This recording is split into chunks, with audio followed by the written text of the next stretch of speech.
and he to me was a guy that was it wasn't like you could disagree with him and still watch what he's talking about because he gave credit to the other side and he gave he was very peaceful, I think. And I think there's a lot of narrative that he was all these terrible things and that's why he was killed.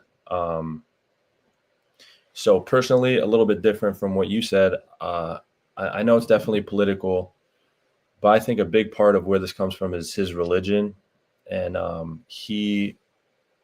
the things that are going around social media right now that are saying reasons why he was such a bad guy are strictly based off of his faith and things that he believes because of his religion. We don't need to get into the details like you said, but there's nothing wrong with that. To me, you should be able to, since when is that a reason to get you killed? It's definitely not. And people are celebrating it, and it's just, we're in a bad state right now. And I think it just highlights that politically, racially, and religiously, our country's like at a tipping point in all three phases. So that's really well said. Yep. So hopefully, really well said, Luke. Folks, I just noticed here just a moment ago that we were only live on Facebook, and I was able to get YouTube and X brought in live just about 2 minutes ago, and now I see people joining us. So let me just quickly, I'll summarize what I said. My thoughts were: rest in peace, Charlie Kirk. This has been an enormously difficult week for me. I didn't know Charlie personally, but I've studied him for years, and it almost felt like I did know him. And I spoke about this at length the night of, or the day of, at 9 p.m. at night. That is live streamed on X. We try to keep this show strictly to sports. I don't like to mix politics or even religion with this, but this is on such a mass scale and such a public execution. There's just no other way to say it. 31, 32 years old with two beautiful children and what appears to be just an amazingly powerful and strong wife. If you have not seen her live stream 16, 17-minute video from last night, I encourage you to do so. My own personal take, and I'm not going to get into the details again because this is not the forum or platform to do that, but I believe that there is something unbelievably powerful at play here. I believe we are being lied to. I believe that he was removed intentionally, and I believe it was done in the manner in which it was done publicly to inflict mass scarring and damage, to show that if we want to silence you, if we want to get to you, we can get to you anywhere, anytime. Charlie goes out in public, or did, I have to correct myself again, he did go out in public a lot. There were a lot of places to do this. And this was decided to be done in the manner in which it was done, in my opinion, to provoke, to display the sheer devastation of what we saw. I would encourage everybody to do their own due diligence. That's not for me to say or do, but there is a video out this morning that appears to be unedited. It appears to be not AI. It appears to be legitimate, and it appears that there was. I'm just going to leave it there. It is not the signals that have been widely speculated on and talked about. It's something else that it appears that there could have been a different shooter. So take what you will of that. I said a bit ago that I lost my father at 45. I was 17. He was 45. I was 17, and it has scarred me for my entire life. And I've had a lot of challenges in life that directly relate to growing up without my father, and a lot of challenges that you go through with that. I lost my father to the disease of cancer after beating it once, and we thought that it was gone. It came back and took his life tragically at 45. And so you grow up your life from 17, lost my mother 17 years later at 34. Children to lose their father in such a way, you could debate whether or not a 3-year-old or a 1-year-old really knows their parent. But what we do know is that they will grow up for the rest of their lives knowing that their father was removed in this manner. And that's devastating. And those children will need a lot of help over the years. And I just pray. And you can judge me for whatever the hell you want about how I pray or what I pray or who I pray to. And the prayers and thoughts and prayers that are being so stomped on these days, that family needs it. And those children especially need it. And so rest in peace, Charlie Kirk. Your memory will live on, and you did a lot of good. And I sure hope, to close on this, I sure hope that the loud voices that were for him outweigh those who are against him. And the million or so people that had a vigil in London last night, and the other millions around the United States that had peaceful vigils last night. It's a stark difference between what we see when somebody else is injured or taken away for whatever the reason. So we'll end that part at that, and we'll pivot over into the sports realm now. So thank you for your thoughts on that, Luke. All right, so week 50, pretty special for us. Been a year of episodes. We thank all of our audience. All of you didn't get to hear that. It's been an incredible journey, almost a year. Luke's been with us for about 7 weeks of it, and we're glad to have Luke. And Luke is going to bring a lot of great perspective onto our show. And so we're excited about that. So, Luke, we're going to start off. There's a lot of Detroit Lion fans out there, and there's a lot of talk being said back and forth and going on about how they looked last week. Before we get into the preview, let's just talk the review a little bit and get your thoughts on what we saw last week from the Lions specifically. Yeah, just kind of lethargic. It felt like not much urgency. And especially on early downs, running game looked terrible. And then, obviously as fans, what we do is try to figure out where to point the finger. Is it the new OC? Is it the changes in the O-line? Is it that the Packers are just that much better? There's lots of ways, So from what I saw, I'm not sure what they did, in their own camp over there, but they need to fix that running game because that's what we do best. And that's Goff's good. I like Goff, but he needs a good running game. He needs to be ahead of the sticks. He needs to be able to run play action. So yeah, what I saw last week was concerning, but we talked about it. There's no need for panic yet. Hopefully, Sunday they come out and look like a whole new team, which we know they can. We know with Dan Campbell and the leaders they have on that team, they've done it before. They've looked night and day with a week's difference. And I think I texted you this too. Like, we know that they're capable of ripping 10 wins off in a row. So I'm not panicked by what I saw, but definitely concerned, and eyes are open on Sunday. Yeah. So I did a couple cuts this week because I couldn't wait till Saturday, right? Our show's on Saturday morning. They played that Sunday. And then there was no way I was waiting until Saturday. I think what we saw is it's two-pronged. I don't think it's coordinator related, O or D. I think it's offensive line related. And in order to get a running game, you need that. And it's 3/5 of the offensive line that is either new or changed spots. And so Ragnow and his loss is monumental, and it's difficult to replace. And there is no excuse. It's next man up. And I think they had an idea he was retiring. And when it actually happened, so you're in full motion to get that changed. But the actual execution, the implementation of that change, it takes more than one live game. And camp can't simulate that. Preseason, these guys don't even play anymore. So there is no formal in this scrimmage with another team. It's not max. And so real live game-like situation, it just took place on Sunday, and it did not go well. And they had to do that number one game against somebody that I've been talking about for a long time now, not even just this preseason. The Green Bay Packers are a hell of an organization led by one of the best coaches in the league. He is massively underrated. I've been on record saying that Jordan Love is a top 7 quarterback. I actually have him ahead of Lamar Jackson. If it was not for the injury, this dude is legit. I'm telling you, please listen to me. Jordan Love has been legit before this, and now you're seeing this all come. the Micah Parsons addition, it was injection of life, not just him as an athlete and what he can do, but it was an injection to the overall team. It fired them up. He's reinvigorated, a Hall of Famer in the prime of their career at home, and they gave it to the Lions.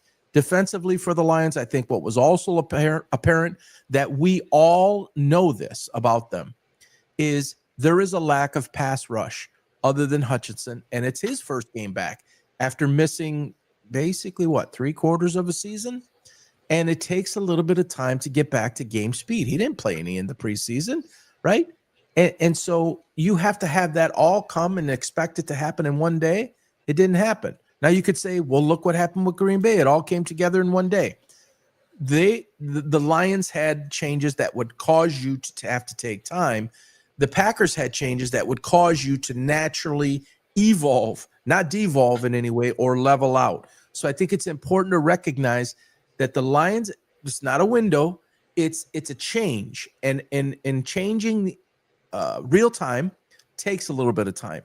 And so I had them at 13-4, 12-5 worst case scenario, but Luke knows I don't like to stay on the fence. I like to be decisive and pick which one. So I picked 13-4, fifth year of the 5-year prediction that they would go to the Super Bowl. I'm not backing away. I'm still holding it, but it is going to take a few weeks here, and it's right back, right? It's now another game 1 week later, no time to feel sorry for yourself. You are at home. You had a week in between, but now you're playing the Bears, and you're playing your former offensive coordinator who knows everything you do offensively and defensively, right? Yeah. So, Luke, jumping into the preview of Chicago, I mean, this is like must-see TV, I think. Mm-hmm. What do you think? Yeah, I'm very excited. I've been excited all offseason for this. Let me say real quick, I would feel a lot worse if Washington beat Green Bay, or Green Bay didn't look nearly as good, but they looked just as good. If not better.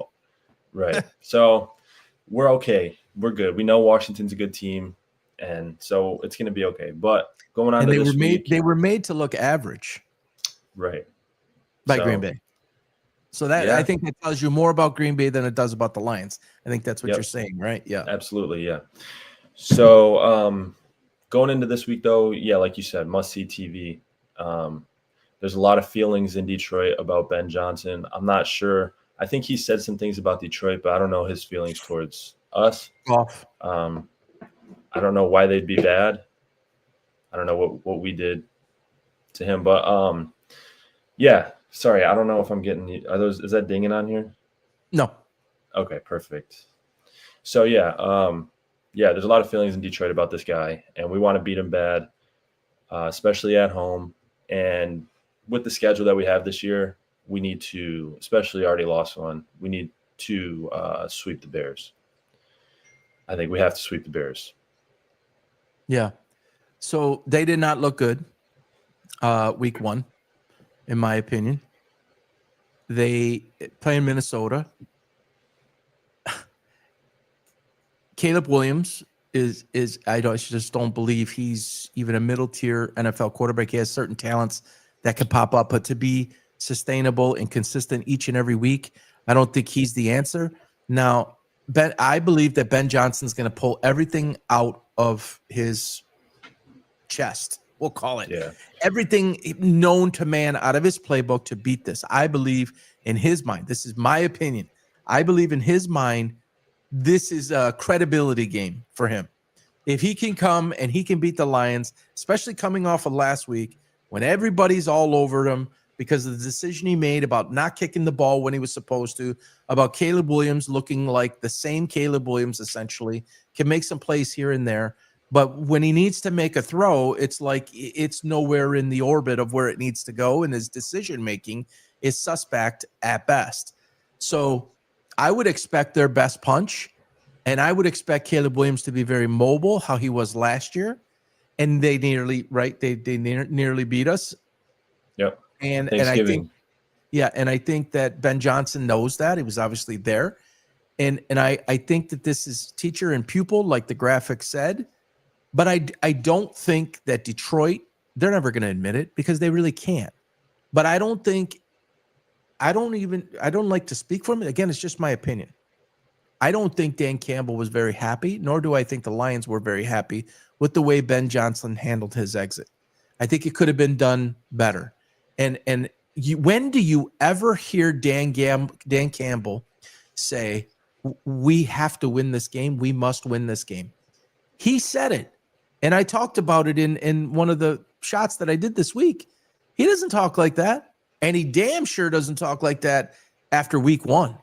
So this means something to them on a much deeper level than just, hey, we didn't play well in week 1 and we need to get back righted. We're home and, we're in this process and we have this expectation, but the expectation has been heightened based on new coordinators, how Ben Johnson, in my opinion, has been arrogant and conducted himself and the flirting with the jobs and all of that type of stuff. Aaron Glenn handled his exit masterfully. And as part of the reason why I just think he's the better coach and have been on record saying he's going to have a much better coaching career than Ben Johnson. So the Bears are loaded with weapons. If they can put it all together, this is a formidable opponent. I don't think Swift is terrific at running the ball. I think he's a better receiving back than he is a running back. They got issues there too, and there's newness, right? He's trying to implement a new system with a quarterback that never has really run like a structured type of system. It's been more freelance. And certainly with Matt Eberflus last year, what a disaster. It was just not even, it was just like go out and play street yard football. So there's an adjustment and an adaptation going on there too. And it's like you see both of those things come like this on Sunday at 1:00. And I can't wait to see what happens. Yeah, this is one of those franchise, I don't want to say defining, but franchise like milestone games where the good franchises rise up in these moments, the bad ones, continue being bad. Had a good year last year, come out, and then it's just a roller coaster ride. But, I think that's why Dan Campbell's saying it's so important, because if you come out after the season we had last year, and the heartbreak we had at the end of the year last year, dropped 2 in a row, one of them being at home, one of them being at a coach versus a coach that left you. That's not good. That's not good at all. So this is a big game for both teams, honestly. You remember the conversation we had last Saturday, and I talked about it in the short review clip. We said last Saturday's show, if Green Bay loses the game, Micah Parsons wasn't a big deal, and now we've lost another one to Detroit. And if Detroit loses the game, oh my God, it's panic in Motown. Yeah. And it ended up being us and the panic in Motown. Now, let's fast forward to this week, right? We're obviously there on the eve of it. If Chicago loses this game, and it don't matter if it's, honestly, it doesn't matter if it's by 1 or if it's by 17. People in Chicago are going to go crazy and say, we expected more of this, more than this. And if the Lions lose, so the Bears, in my opinion, they have more leash here because it's new, because Caleb Williams, Eberflus, Ben Johnson coming in, new system, so many new players, Luther Burden, Keelan Allen, offensive lineman, Josh Sweat. I mean, all over the place. Colston Loveland, guys everywhere. That's almost expected. He should get some time.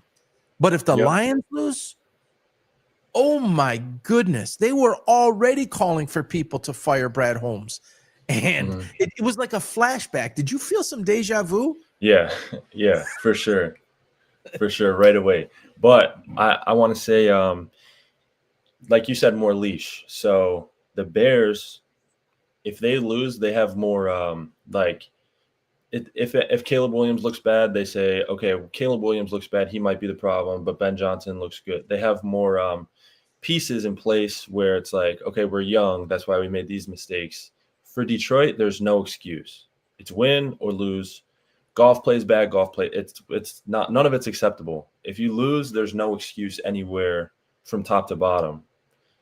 Chicago's got excuses all over the roster where they can say, okay, well, this guy has this going on or whatever, or just what you said earlier, it's a new system and things like that. Detroit's it's win or die. Like you gotta show up Sunday.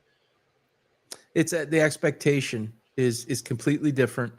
You know, when you get to the NFC Championship game, and then the following year you have the best record in all of football, and you got a first round bye, and fans don't care about coordinators leaving. They don't care about players getting hurt. Yeah. They care about we've never had a Super Bowl. The Lions have not won a Super Bowl. 56 when it wasn't called a Super Bowl. Okay. Yeah. So we're desperate for it, and people don't have any patience for it, and you get used to winning and you expect it to be that way. And then if it doesn't, just if it's against anybody and it doesn't, like Green Bay, even though that's a division rival and opponent, that's one thing. But if it happens to the guy who left you, it amplifies it. See, we told you. See, it's because of that. And then it cuts out the knees of Morton, right? If you played the Jets and you lost to the Jets and Aaron Glenn shut you down, then it's like, okay, that's a Shepard thing, which, by the way, anyone who hasn't seen the 1-minute clip of Calvin Shepard's press conference, I encourage you to go watch it. You want to talk about a no-nonsense guy that's not going to let you say any bullshit questions, because I got to be honest, no disrespect to the journalists out there and to the beat writers and such. I don't know if you want to call him a writer anymore. Beat reporters. He didn't even let them basically get too much out edgewise. He just shut them down because they're silly questions.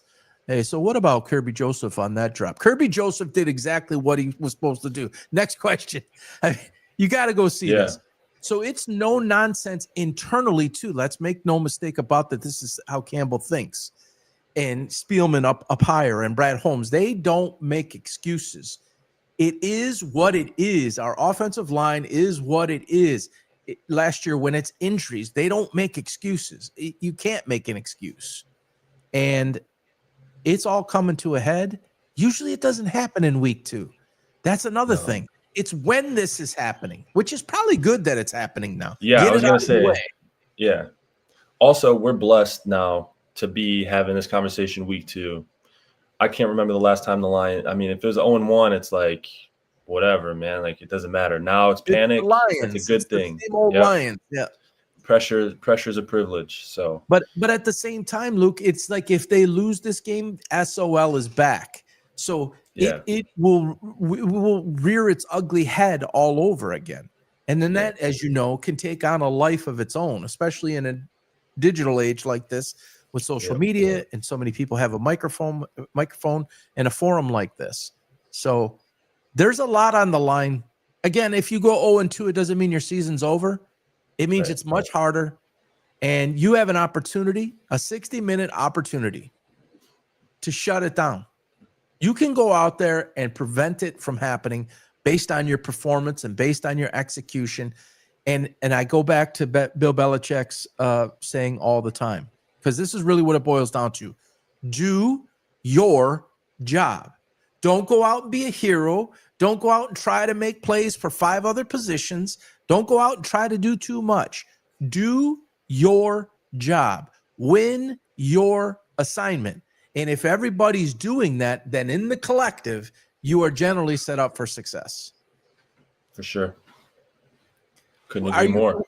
So as a former quarterback, what are your thoughts about the offensive line changeover and remaking and the difficulties that they had in week 1? From a quarterback's perspective and the trust that you need to have, right? And to know that you can drop back and do what you're supposed to do. What are your thoughts on that? Well, Goff's a guy that has always been and will always be somebody that's not getting out of the pocket. So for him, the trust is huge, and knowing that because he's scanning the field, he's a guy that reads the whole field, which is honestly kind of rare nowadays. It's more one side or, one defender, what he does. But Goff reads the whole field. He needs time, and he's not going to save himself. So if I was a guy, I like to personally get out of the pocket. But if I was a guy that was standing in the pocket the whole game, that's huge. It's huge and it's scary, but it's also like another thing. It's a good thing because these guys are new and they're young, and you kind of get to grow with them throughout this season. And I promise you, they were a lot worse looking in camp. and then now they're getting better. There's things that are going better, and they're still making mistakes, but it's a growth process. It's growing pains that we're seeing right now. It's not that they're bad players. It's not that our offensive line is going to be terrible all year. I believe it's just growing pains, and it'll come together. Maybe I'm being hopeful. Maybe I'm whatever, but Optimistic. optimistic. Yeah, but I think it's fine. I think it's just just on the way right now. What are your thoughts on it being Goff at 30 versus somebody, if it was somebody like Caleb Williams, let's say Jared Goff was 24? I mean, that's got to make a big difference, don't you think? As in regards to His age, that he's 30. Yes, that he's 30, Yeah. and to trust and to understand and to do what, it's not going to be like this forever. It's a process, and we're in that Right. process. Yeah, true. And he's also, the age plays a big part in the way that he can. I didn't see it done a lot last week, but hopefully going forward, but in minimizing the mistakes that your O-line can make with his experience, with his setting the line, with his, calling out things that he Exactly. sees and helping out the O-line. That's his experience and age is going to be huge in that department. And also, yeah, like you said, patience with the whole thing. And yeah, I mean, your quarterback's your leader. If you're, NFL is weird when you're coming in as a young guy and your O-line is 5-7 years older than you. I always imagine that would be weird and tough. High school, you're the same age as everybody. College, you're the same age within a couple years. And then Great the point. NFL. But now, I don't know. Maybe that affects people differently. But if I'm Goff, I like that my O-line is some young, hungry dogs that'll listen to what I have to say, what calls I have to make. And so, yeah, I think it's a lot more on him than people think. Yeah. And that's, I want to go right into that, and I'd like to dive a little bit deeper. When you say that he can help them, and we know that, has the ability to audible, and it's what he sees on the field, and he can set up protection right there and change it and talk, in huddle and on sidelines and when the defense is on the field, all of this type of thing. If you had to put a percentage on it, because we are consumed, and, you get Romo and you get, Greg Olsen and Brady, you get these guys drawing stuff up. But I don't think that the average fan understands how much impact the quarterback has at the line and on the sidelines. So if you could put a percentage on it, him getting guys into right plays and out of wrong plays and protections based on what he's seeing in game, how much of a difference can he himself make by percentage? Can he improve things by 10%, 20%, 40%? What would you say? Based on what we know, that it's 3/5 of an offensive line is new or turned into different positions. Yeah, based on that, based on the area for growth there, I think he can impact it huge. I think it's way more. I think it's north of 50%. Yep. In game, I'm saying. So like on Sunday, by him getting out of one call and into another, what percentage would you say he can increase the succession or potential succession rate of said play or drive? It's hard to say. I'll say, let me say it this way. I would say he tries to make a difference. No, okay. I think he does it every play, is what I'm trying to say. I think there's something every single play. Put him in a better spot. Yep. And then there's something it's very easy where when you walk up to the line and you have a zone run to the 2-hole, just keep it simple, or a man blocking scheme, 2-hole dive with Gibbs. But you come to the line and that D line is shaded to the outside of the guard of your guard. It's harder for him to, man block that. So you can say little things to the line, like just ours was Zorro. Like if I had a man run, Zorro, that's it. Change it, make it easier, make it an easier play for them to just zone block the guy out of the way, to use the leverage to your advantage instead of trying to anchor them around the side, just make it easier with little things that don't really make a difference that you see on TV. On TV, it's still a run up the middle. But to them, it's a lot easier of a block, than – so that stuff happens every play. And so Dennis Allen's been around quite a bit as a defensive coordinator, as a coach, but he's the D coordinator there. So in game, they obviously have studied film all week, and they understand the deficiencies and the weaknesses of the O-line like we do from the outside. So when they are schematically set up to apply pressure in certain spots or stunt or bring an extra guy, not just rush 4. Again, I want to go back and harp on the age of Goff at 30 and the experience of where he has been in his career, the recognition of that. Yeah. Would you, I guess the bottom line question is the total time that it's going to take to get through this growth of it. Somebody like Jared Goff is going to lessen that time in terms of weeks, right? Correct. Versus somebody like a Caleb Williams or a JJ McCarthy or any of the young guys, Bo Nix, etc. Right? Yep. It's just he's been there. He's done that. He's been in multiple systems. Exactly. It's like we relate a lot to basketball. It's a lot like basketball when you have a guy running your offense that it's little things like go under that screen, don't go over that screen. That makes a huge difference in getting a shot off, and it's the same thing. People don't know that either. The littlest things doesn't understand that. Go to this shoulder, go to that shoulder. Yeah, exactly. You put your foot when here. You're setting the screen, foot has to be on the bottom of the block, not the top of the block. Like it's this big, but it changes everything. And there was something I was going to say, but I kind of forgot because I started talking basketball. But another thing too is it's a double-edged sword because you don't want like when you have guys out there that are young on the O-line, you don't want to make all these checks and all these calls. You want to simplify it as much as you can. So it's double-edged. You can't. It sucks changing it every play, but you're changing it to something that's easier. But changing it is harder to comprehend. So like I said, growing pains. And I think those guys got their first live action together as a unit last week. And that's something that you can't replicate in practice or in the film room. So it's headed in the right direction, I believe. The oversimplification to really try to simplify things can work against them too, correct? Because it's easier to code it out defensively. Yeah, there's so many games within the game that you can't. I mean, every positive has a negative, and you just got to play to your strengths. So I'm thinking we play to our strength of Goff being a veteran, a guy that he's got to be brilliant at the line of scrimmage to have the success that he has with, he's got his limitations. He's got to be a smart guy like Brady or Manning. And, God, you just you took it out of. I was gonna say, what would Brady or Manning? Literally, I was gonna say that. What would Brady or Manning do? Would they oversimplify or undersimplify in a situation like this? Do you think? Do you think they would just, hey, dude, you got to know what I'm saying and when I'm saying it, and you're gonna figure it out? Yeah. Or do you think they'd say, all right, we're just in week 2. It's a process. We're gonna get better 3 and 4 and 5 weeks.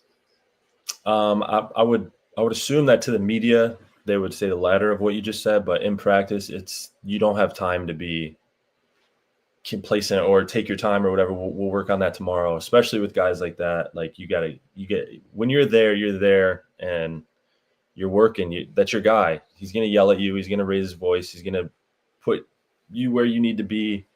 So I don't know. That's why it's good to have younger guys. I don't know. Yeah. I wish I knew these guys personally. Cause if this O lineman he's like a head case or something, it's like that's going to be harder to do. But look at who those players are, except for Mahogany. Mahogany was Boston College, but he was just a short period of time there. But the rest of those guys, look where they played: Oregon, Ohio State, Georgia, Michigan. Yeah. These are not those guys, the head case guys. This actually was not on my agenda today, but it's relevant relative to what you just said. Ryan Clark has been out recently saying that Manning, Breeze, and Brady were not generational talents. I'm sure you heard that. Yeah, I heard that.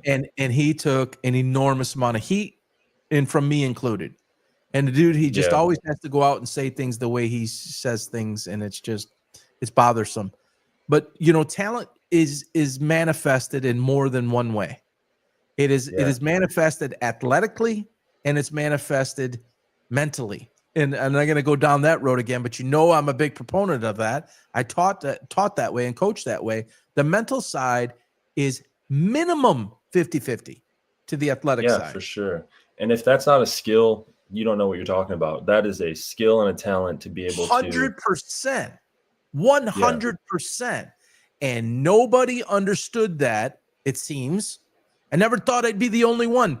Nobody understood that, I guess, except me, to be able to predict that Shedeur Sanders would go in the 5th round. And you cannot look at a guy running around like it's street football and then put him in a structured, organized system where everybody's going to try to take his head off and expect him to do those things. It's not even so much on him as it is what he was enabled to be. By his father. His father was always his coach. That has a downside.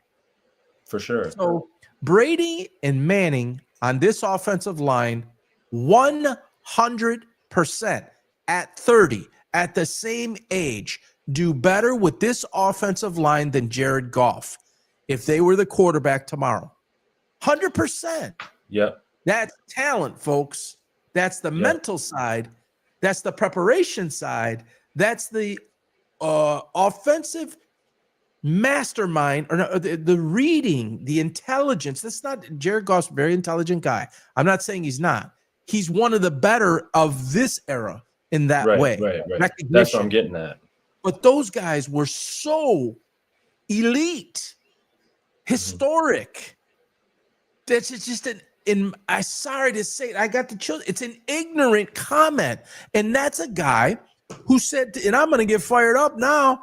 It's a guy who, let's just say this, because I'm interested in your thought, because this is really, I'm glad I'm going this direction. He made 2 boneheaded things within 1 week. That's not uncustomary for Ryan Clark. That's very, very regular. So on top of that, he said to Peter Schrager, who is one of the most intelligent people to speak.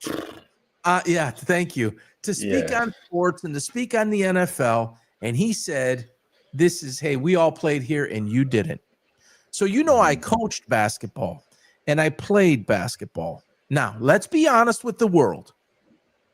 With you knowing that I had some success as a player, did you maybe respect more of what I was saying because I had been through it? Or if in high school or in college you had a positional coach that had been through it, did you respect it a little bit more or less? Let's be honest. As a player, yeah. As a player, yes. Yep. Yes. And that's the key differentiator here.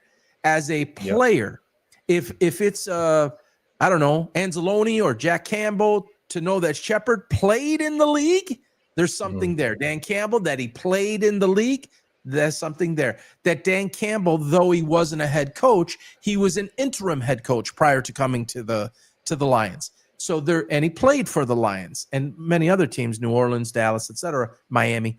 But there's something there. You can speak about a pro sport and have a voice, and you don't have to have played the game. Okay? Mel Kiper did that for years.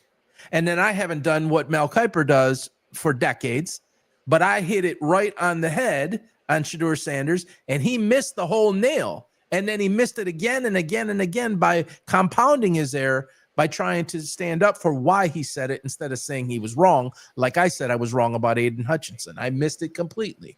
I did not think he would translate to the NFL. That's on me. I screwed that one up. It happens.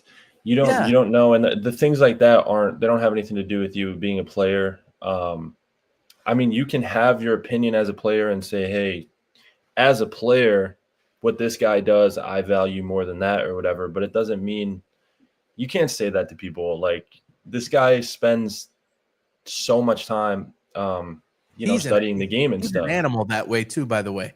Schrager. Yeah, he knows his stuff. Like, he's somebody that it's not just some drunk fan at the game that's saying fire the coach or whatever. Like, this guy knows what he's talking about.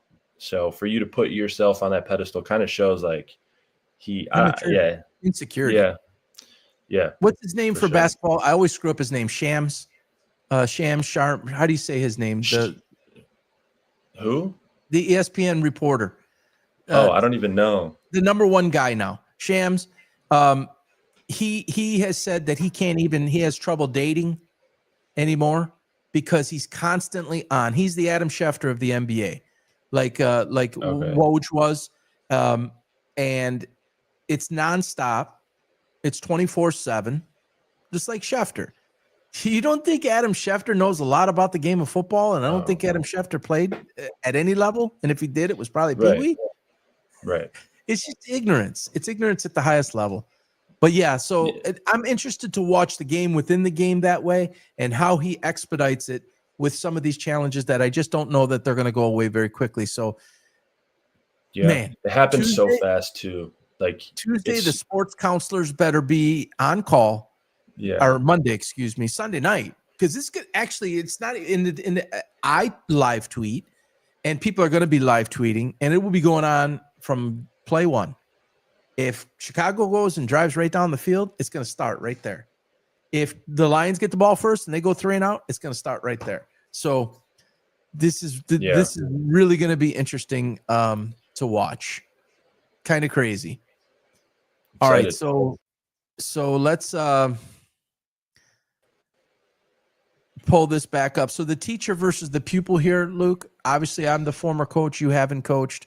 What are your thoughts? Just man versus man. So Ben Johnson learned under Dan Campbell, obviously. And I believe Ben Johnson is talented, but Ben Johnson ultimately got the opportunity that he did as quickly as he did has a lot to do with Dan Campbell. What are your thoughts about teacher versus pupil? In this situation, I think, yeah, you're right. Dan Campbell turned the whole city around. I think, like the whole mindset of the whole team and the whole city. So yeah, definitely he deserves some credit for Ben Johnson's success, or the team's success, obviously. But who do I mean, Dan Campbell's just I can't get over how Ben Johnson left and how he did us like that in the playoffs, and how, we as fans, I think it was a couple years ago, he was getting offers for a head coaching job, and he was very loyal and was like, no, I want to be here, which I don't expect. Like you said, Aaron Glenn handled it fine. Like, I don't expect you to stay a coordinator if you have, head coaching jobs lined up, but handle it better, dude. Like, that's not Dan Campbell-esque to do that. He's, very much of a man to come up and say, hey, I apologize, or just to handle things the right way. So I don't know. I think they don't like each other. They can't like each other. I don't know if I would go that far, but I think that there's a difference in the person. I think Dan Campbell's very down to earth. He's an own it guy. He's an accountability guy. Yep. And honestly, until that head coaching process had started, I didn't know this side of Ben Johnson. And then after he accepted the job and hear him talk, first of all, the flirting with the jobs, that's part of the process. And I don't like that about the NFL during the playoffs, but I understand it because the draft and the combines and all that type of stuff, it doesn't ever stop. So when do you interview the guy? And if you're going the length of the season through the playoffs, right, it keeps getting talked about. And the teams that need a coach are waiting if 4 teams left, or, when 6 teams get left after a game ends. It's like you're not making your decision until you get a chance to interview those guys. Or you are, if you're on a bye, you can interview. So he was interviewing. But people wanted Aaron Glenn too. I mean, Johnson was, I think, viewed as more of the hotter candidate, but Glenn had opportunities too. I think that Ben Johnson was in love with the idea of Chicago and Caleb Williams. That's just my opinion. I think Aaron Glenn didn't have that, I got to go this place or I got to go that place. I'm going to let it fall where it falls. And if it's the Jets, it's the Jets. If it's someplace else, it's someplace else. I don't think, again, my opinion, and I think he was like, we're just going to let it fall where it fall, but we got work to do, and I got to finish this. Right. And I don't think Ben's head was in there, and I think that might have, And again, I don't like to put words in people's mouths. I don't like to say this. I'm usually like a certain guy, absolute in the way I speak. I don't want to speak for Dan Campbell, but it probably strained it a little bit. It had to have. Because that had hurt. to. This is Dan Campbell's baby. This is like this Detroit Lions resurgence has Dan Campbell's handprints. He's the picture of it. He's the face of it.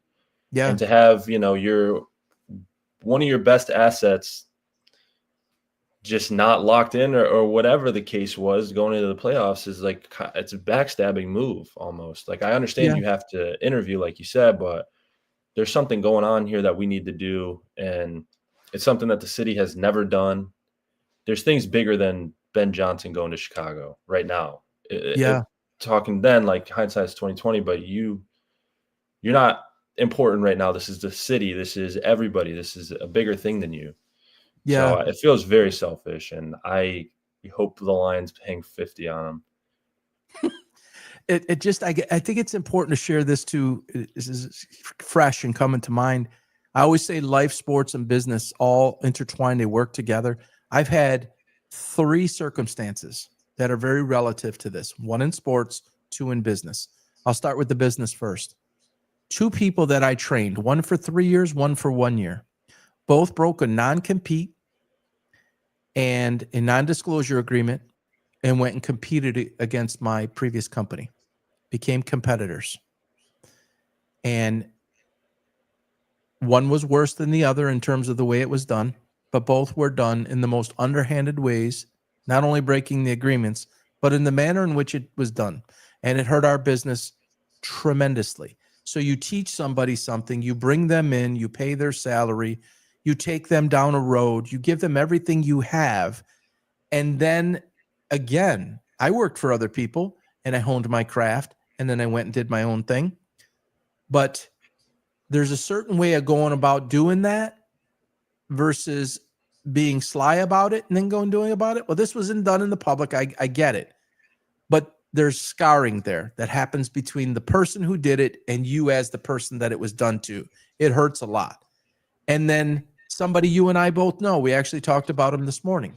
He was supposed to come to high school with me and be my assistant coach, and he didn't show up.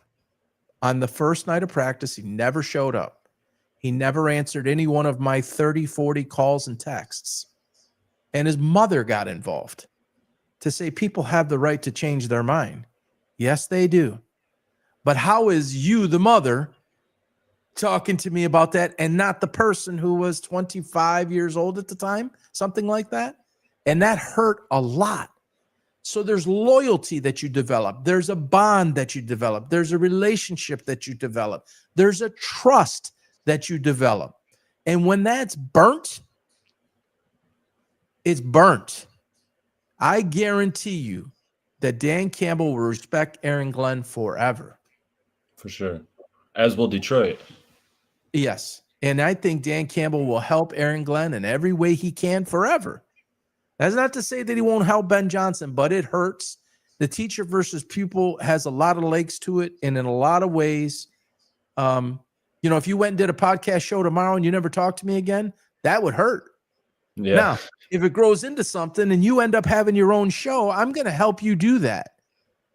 But if you turn your back and you just go do something on the sly behind backs, that's a whole different thing. And that's what it feels like. And that's going to come on stage tomorrow at 1:00. That's the underlying thing to all of this.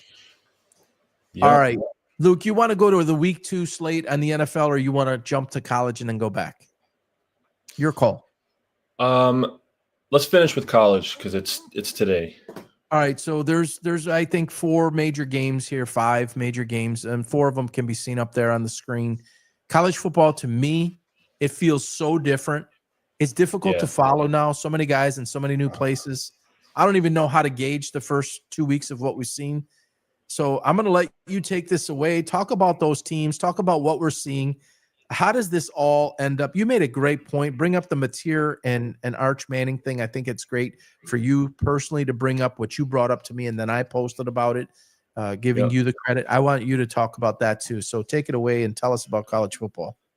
Sure. Yeah. There is some exciting games this week. Unlike last week really only had one, and then you were hoping for a couple unranked games to have some fireworks. But real quick, talking about the John Mateer thing and how you said college feels different. It does. It feels different, and so I'll just say that. So John Mateer is a day younger than Arch Manning, which is insane considering how we feel and talk about the two players. They're on the same level. They're both at contending championship contention schools, and one of them gets babied. One of them is just a young guy that needs time to develop, and then the other guy is That's this. what people say, right? That's the view on it. Yeah, is like Perception is Arch yep, needs time. Okay. yep, and then Mateer he's transferring in as this veteran leader that's going to lead Oklahoma to, the promised land or turn the program around or whatever. But he's the guy to lean on because he's matured and he's been there before. He's played, and it's just crazy that they're the same age kids. Or John Mateer is actually younger, but that just shows like the media of like I don't want to say bias, but control of how big narratives are. Because I walked around the whole offseason feeling that way inside. If you asked me, I would have been like, yeah, Mateer's way older. But it's not, it just doesn't make sense. But so it's good for free thinking to kind of get your own opinion on things. But for this slate, you got. So hold on real quick. Just a question for you on that. So right now, today, it was a hype machine. And this is not to say that Arch Manning is not going to be very good. But the name, we talked about it a couple of weeks ago. The name on the front is Texas. The name on the back is Manning. I mean, it doesn't get any bigger than that. That's as big as it gets, right? And Texas was in the national championship last year. And the Mannings, well, are the Mannings. And this is the heir apparent, and this is the next one, and all this type of stuff that comes with. Do you believe today that John Mateer is ahead of Arch Manning? 100%. And by how much 100%. Of a margin would you say? I think it's not even 80% ahead. So it's not even close. 3 or 4 times ahead? Yes. Wow. Because there's what we're talking. What are we talking about? You got to. What's the skill? The skill is calm composure in these big moments and like maturity. That's a big part of it. And then also just making actual plays. And I don't see them on the same level at all.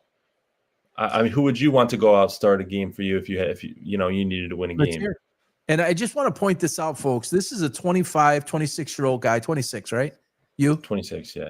26-year-old guy that brought this to my attention. I'm the host of the show. He brought this to my attention, and it struck me.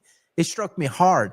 And I want everybody to hear this because we're not going to be the type of show that just goes along the company line and then just goes along with the narrative. We're going to say what we say because it's what we see and it's what we feel. And I don't give a damn that his name is on the back. I quite frankly don't care if it's Texas on the front.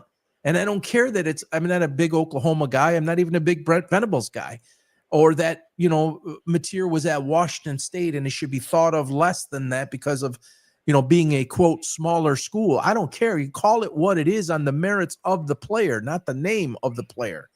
And to answer your question, vehemently, I take Mateer right now, 100% today, right now against any team in the nation on either team. So on Oklahoma or on Texas, I take him. Now, how about this question? Let's just talk hypothetically here. If they both evolve from this moment forward equally, if Arch Manning was to declare, and we already know that Mateer has the eligibility, right? Because this is this is technically his 5th year, right? 4th. Okay, 4th year. But what you brought to my attention was in the last 2 seasons, Manning out-repped him than in the first 2 seasons for Mateer. So Mateer basically only had 1 full year of reps. Yes. Going into this year. Yep. So Manning's last year had more reps than the first 2 years of Mateer. combined. Yes. Yeah. So yeah. So it's not this like, oh, he played a lot more or whatever. He just feels that way. It's like pretty much a full season versus a half a season of college football. And Arch playing for a really big school with big name coaches under NFL quarterback, like backup to NFL quarterbacks versus John Mateer with really nobody knows who his coach is. Nobody knows any of his weapons. Nobody knows, it's a different ball game. I know, you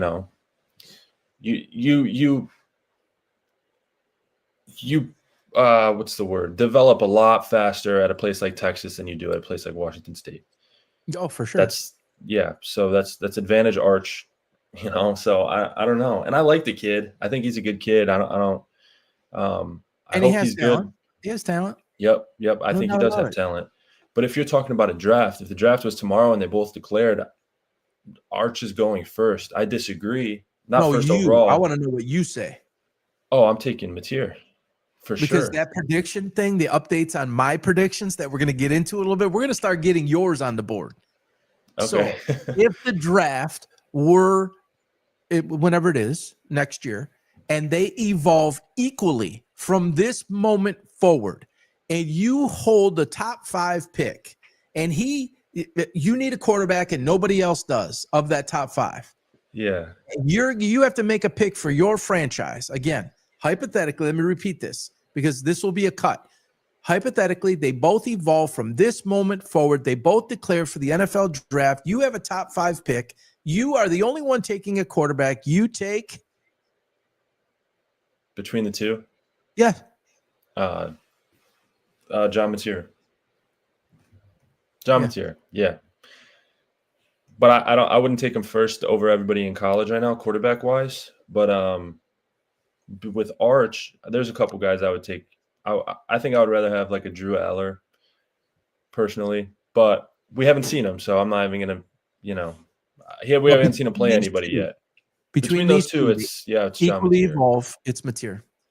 Yeah, without a doubt. And Mateer has his problems too. He's got, he's like Baker, and I think he really is. Like, he's wild with the ball. He doesn't really he doesn't give a shit if it gets picked off or not. It's like he just lets it rip, and he's a gunslinger, and that's got to be bumpered in. But you need some of that.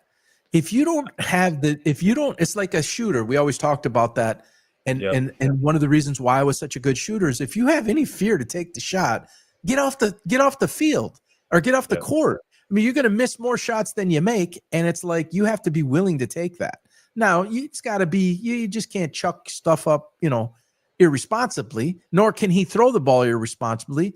But Brett Favre started out that way. Peyton Manning broke the record for interceptions in his rookie year. I mean, people forget that. Now, you get smart and you grow and you gain wisdom and you get better players and all sorts of things happen to help get that under control. And Baker learned that. He learned to reel that in a little bit. And he still got it, but you're right. Yeah. But absolutely. He's that back.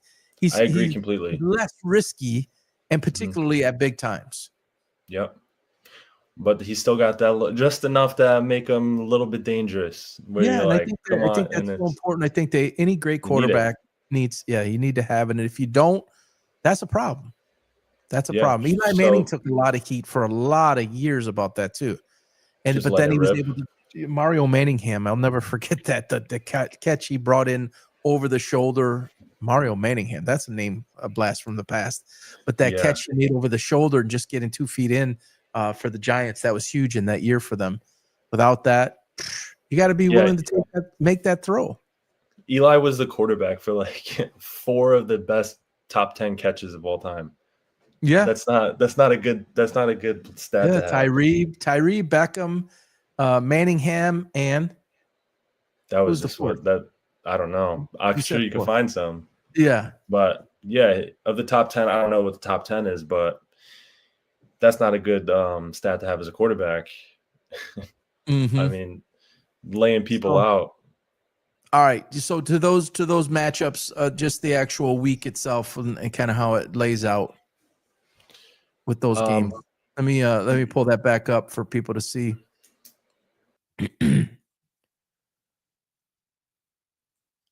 All right, there you go. There we go. All right, similar to the NFL, there's a lot of question marks that should be answered this week. That Georgia-Tennessee game, we don't know much about Georgia. They haven't looked amazing.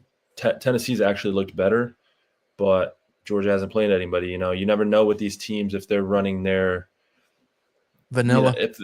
Right, exactly. And then, so that should be a good one. I think Georgia takes it. Gunnar Stockton's a quarterback, but he's this is kind of his first. Yeah, this is his chance to kind of turn the ship around. If not, who knows what happens? But that's a good one to keep an eye on. Notre Dame, I think, looked great versus Miami with a, I don't know about young, but inexperienced quarterback versus the tough Miami team, hostile environment. We talk about Arch, we talk about Underwood at Oklahoma. CJ Carr at Notre Dame looked very calm and he made some plays. He made some mistakes, but they didn't, Right now, who's the better quarterback, Arch Manning or CJ Carr? Right now, today, CJ Carr.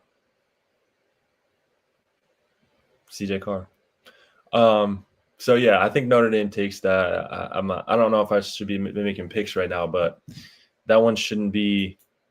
Yeah, Notre Dame too. After this, Notre Dame's already got a loss, and they have a cakewalk the rest of the way. So if they win this, they're in the playoff pretty much.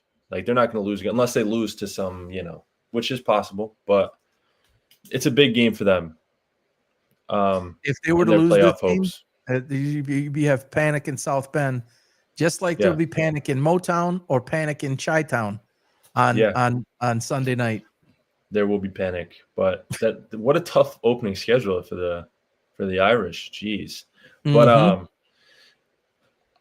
so these next two are a lot more exciting than the first two. Vanderbilt, the fact that they're not ranked is disgusting.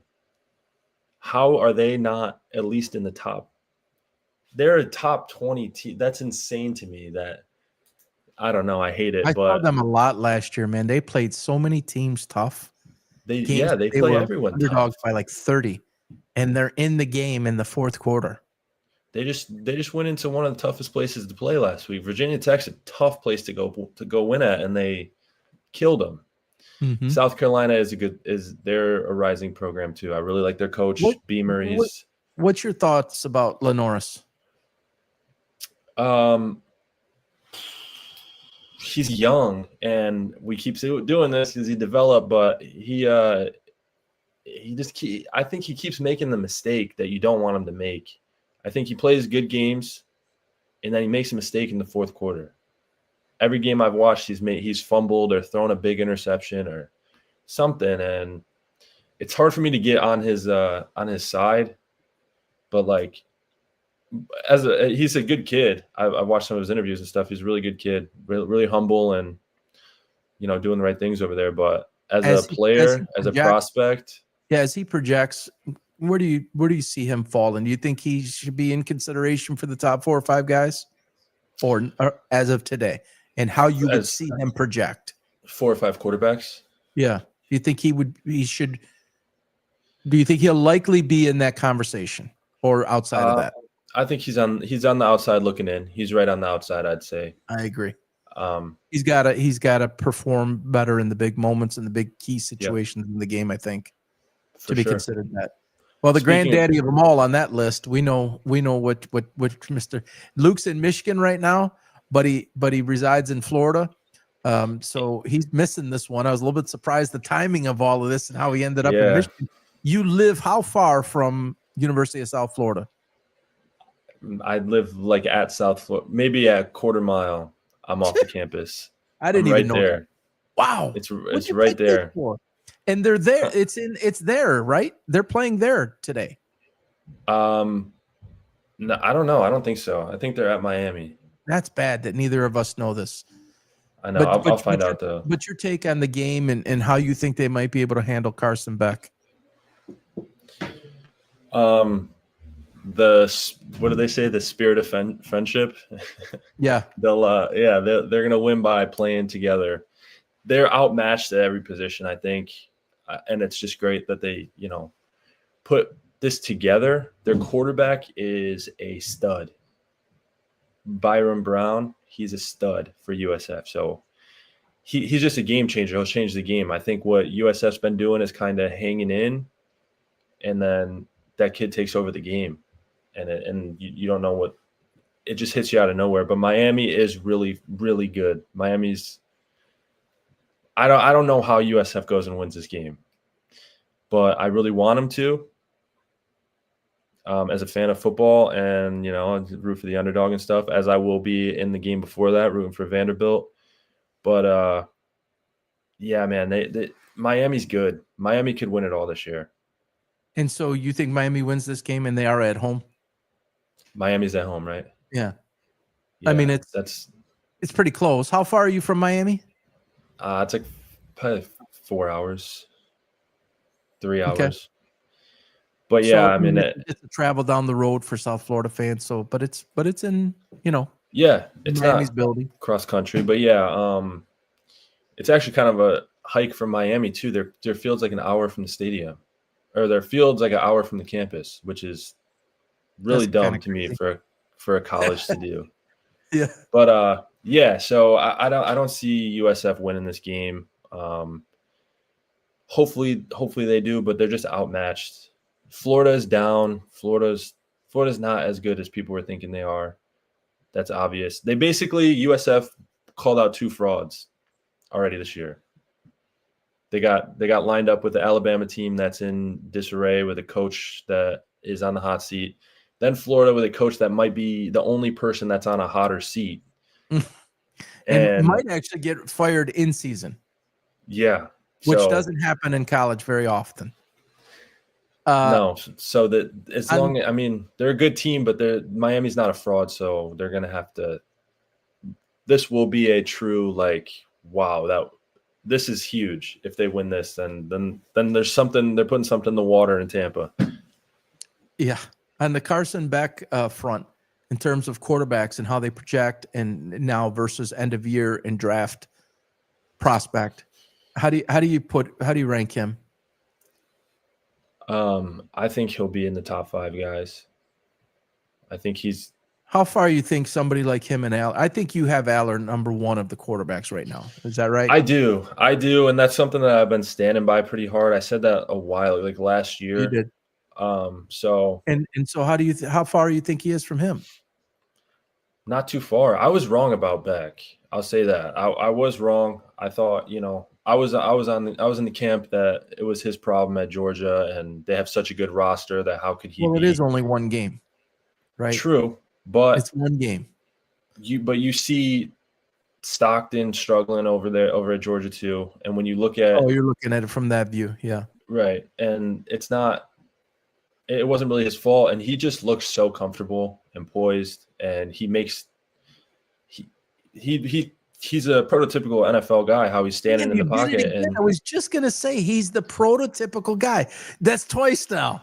You literally in my head. He's the prototypical size, his movement, everything is so NFL like. Exactly. So it's hard to say.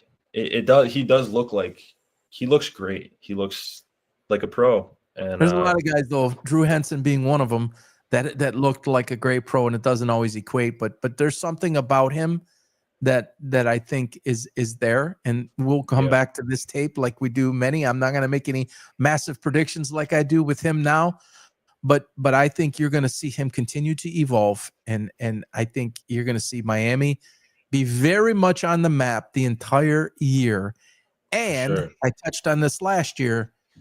We might be looking at Carson Beck being better than Cam Ward at Miami. Yeah, that's not crazy to say at all. At Miami, probably unpopular.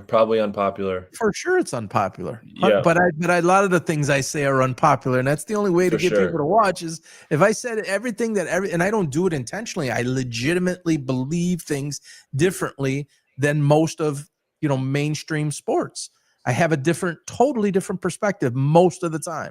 But right now, Carson Beck is projecting to be better than Cam Ward. And any of you talking race, save it, take it someplace else because we don't do I didn't exactly. You think know what I'm about saying? that, I but gotta say that we don't do race here.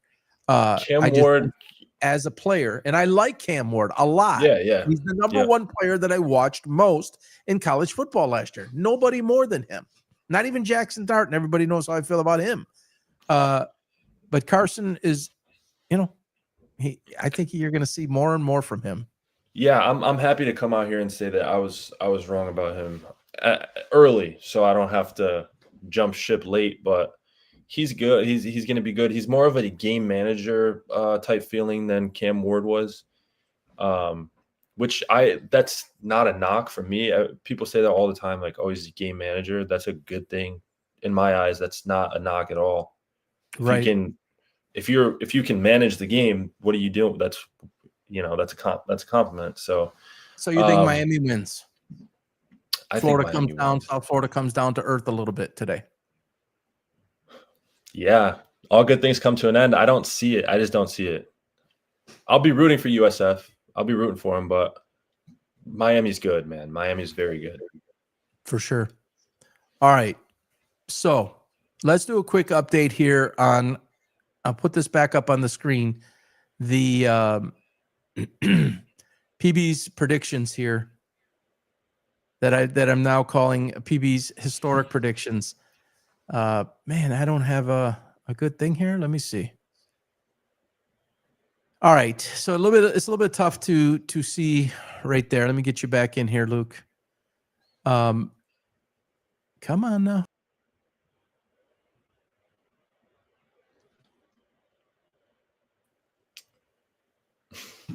Luke, you hearing me? Yeah. Okay. All right. There we go. So,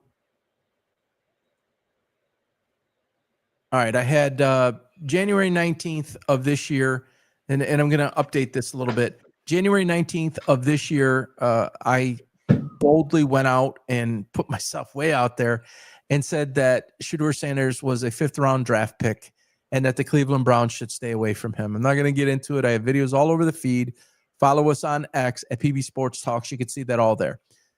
The day after the draft, I came out and then I predicted how things would go forward for Shedeur after the draft, that he'd be a clipboard holder, and every single thing that has taken place to present day has happened. I don't know if you knew this, Luke. Bailey Zappi is actually taking all the scout reps now. He's not even getting those. And people are on X and they're saying, so why did they even draft them? And we can debate forever why that was done. I've been on record as to why I think that was done. I believe it was a favor for Deion. I don't believe they truly wanted him. You could see that from the coaches. But I want to emphasize this here again. And I'm on record in that video the day after the draft. And I'm going to look at the camera again and say this. Shedeur Sanders will be out of the NFL within 3 years from today. But on X earlier this week, and it actually prompted somebody to reach out to me to be on me to be on the show. I think that was what did it. Is I think I'm going to speed up that timeline. I don't even think it's going to take 3 years. I don't think he has any future in Cleveland. I do not think he will ever play for Cleveland unless some sort of catastrophic injury happened. And now Deshaun Watson might be entering the picture. Dylan Gabriel, Joe Flacco, Bailey Zappi's taking all the this is going exactly how I thought. I don't think any other team wants him. I don't think he's good enough to play NFL quarterback as a starter. And I don't think anybody wants to have him as a backup. And personally, I don't think he wants to be a backup. Hat on the sidelines backwards, sunglasses on the sidelines. He still doesn't get it. He still doesn't get that the optics of that are bigger than him wanting to wear sunglasses on the sidelines. I don't know if I've ever seen a quarterback wear sunglasses on the sidelines that was not in concussion protocol. Have you seen that, Luke, ever? No, I didn't even see Shedeur doing it. And he did it. Thankfully, my timeline's been cleansed of that a little bit. It was all it was for a while, but I didn't even see that. But hat on backwards, sunglasses on, not in concussion protocol because he doesn't play. And it's just really bad, folks. And people say, oh, it's his own personality. Well, this leads me to my next point. I think he has a very engaging personality. I think he's a pretty well-spoken guy. I think there's a lot of fun to him. I think he's an influencer. I think he's a brand builder. And I think there's a future out of the NFL that football gave him the ability and the platform to develop. And I think that's where his calling is at. And I think he knows that. And I don't think he's going to quit just this fast. But I think you're seeing it kind of all unravel here. It's unraveling a little bit with his brother. It's unraveling with him. Colorado got embarrassed again last night. And I don't know if you heard this. Deion came out in front of his team, and the first words he said was, "I'm at a loss for words." Man, you really can't ever say that as a coach, and you really can't say that in this moment with that team, but he said it. And so I think you're seeing the whole reality show of that start to slowly devolve or dissolve. And so I would say that there's a chance that within 2/3 of that 3-year time frame that we'll see him step away and gracefully exit and then go in. He already has the money, and he can make way more money than he as in his influencing life than he could make as a 2 or 3 or 4 quarterback in the NFL. So stay tuned for that. Sure. 2 days before did you want to say something on that, Luke? Yeah. I got a question for you. Yeah. Do you think there's a team out there or a franchise that in the next couple of years wouldn't mind that publicity, like the Saints or something, to where he can't win? I just don't think you cannot win. And I put it in those videos. It's like, if you play him, that's a problem, because I don't think he's good enough. And I don't think he will evolve or grow into that. I just don't think he has that ability. Even if he does, you have all the other side, which he could grow out of some of that, like Baker Mayfield did. But he can also be the Ryan Leaf who never grew out of it, and some of the other guys who never grew out of it. And I just believe that his makeup is to be this famous, legendary guy. I don't know if the camera could see it, doing this. And Tom Brady went on Deion Sanders, and he told him, stop talking about Rolls Royces and get in the film room. It's just not in his makeup, and I don't see it changing. And you know why I don't see it changing? Is because I don't think this was ever first on his plate. I honestly don't. Yeah, I think it probably became on his plate because of who his dad was. And his dad was a Hall of Fame cornerback. I always have to say that. So I don't think another team would take it, because guess what? Every other team had a chance to take him, and they didn't. That's true. And why would they now? All right. Stefanski has basically told everybody that he's not up to speed on reading the offense. He said that in camp. And that was obvious in the preseason. Yeah, but in the preseason, you go and you have a couple moments against 3s and 4s, and everybody went crazy with that, including his father. Now what? He says. So that doesn't stop. So why would another team take that on? Why would you even bring that around? Yeah, so I'm thinking more. Answer that. Yeah, I think it would be crazy to do, but I'm not, putting it past it, like a NFL team that for money would be the answer of why you would do that. But like I don't think he wants this. If he's going to play in the NFL, he wants to be the man. If he cannot be the man, I don't think it works for him. Well, if somebody were to, like, I'm looking at the games right now, and I don't even know what team would want to do this. It would have to be the perfect situation. But somebody like the Browns would honestly probably be the best situation to start him and to be the team that shows that he doesn't have it, but you make a lot of money in the process because clicks are dollar signs and everyone's tuning into your games. The NFL has broadcasting deals, TV rights. They have so much money coming in. It's a blip on what the overall picture is. Dylan, I'm going to say it again and come back at me if I'm wrong. Dylan Gabriel is the franchise quarterback that you guys have wanted for so many years. He has everything. And I'm not just saying that because my co-host here is a Boomer Sooner guy and Dylan played at Oklahoma before Oregon. Dylan Gabriel is your quarterback. It's coming, folks, and he's going to be very, very, very good, barring injury. So there is no path for Shedeur, and you can throw Watson in there. I'm not saying he should be there. I'm not even saying he's the best of the bunch. I'm saying you can't ignore the fact that he's still there. I could make an argument that Bailey Zappi, which is, why would you go get Bailey Zappi? If you believed in Shedeur Sanders, why would you go do that? Yeah, I'm not saying they do. I'm not saying I know they don't. It's obvious they don't at this point, but I'm thinking from I'm just trying to kind of get into the mind of I don't believe this. I'm devil's advocate right now. I'm just asking you because I'm trying to get into the mind of a money general first manager or a coach. Yeah, where that wouldn't be the worst thing ever. You know who would do it? There's one guy who would do it. Jerry Jones. Yes, sir. And he did it with Joe Milton when Joe Milton has been exposed that Joe Milton is it's similar in that dude's got a rocket arm. Dude could do all kinds of crazy stuff. But if you put him in a scheme where you need to have him play in a structure coordinated offense and go through progressions and go through reads and make the necessary throws and not just be the guy who could throw the ball up 70 yards. He's very talented at that. Was at Michigan, was at Tennessee. He's not an NFL starting quarterback. He might be able to have moments as a 2 or 3. That is all I think you would get as a Shedeur Sanders. And you think, just even if it was Jerry Jones, if Jerry Jones said, all right, Dak Prescott's, is in 2-3 years, Dak Prescott's, and near the end of his contract, Joe Milton didn't work out for us. Let's go for Shedeur Sanders. Jerry Jones is 83. I think he's 83. If that was in 3 years, that'd be Jerry Jones making that, if he's still with us, and making that decision at 86. That wouldn't shock me because Jerry Jones does dumb shit all the time. Dumb. It would shit. Be dumb. It would be dumb. He just did one. Yeah, he did. He did. But in the for the trajectory of your franchise, it would be so stupid to do what I just said. But just out of curiosity, is there anybody?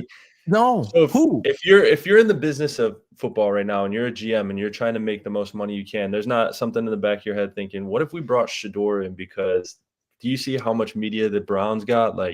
Every NFL owner or minority owners are billionaires.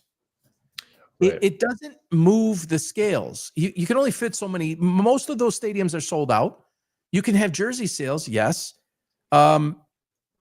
It doesn't really affect too much as far as more money to them.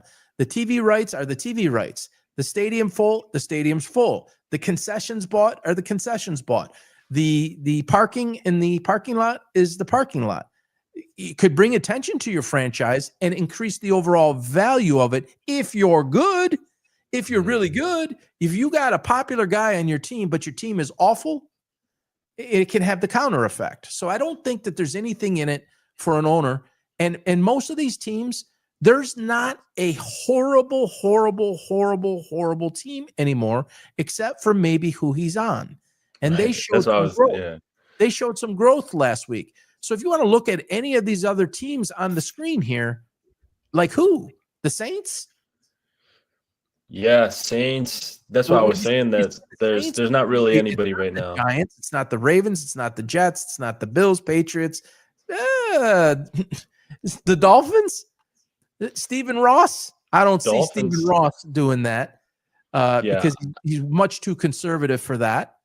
It's not Tennessee. It's Sean McVay. No chance he takes that guy. No. Jacksonville, your guy Trevor Lawrence. No. Joe Burrow. No. Jordan Love. No.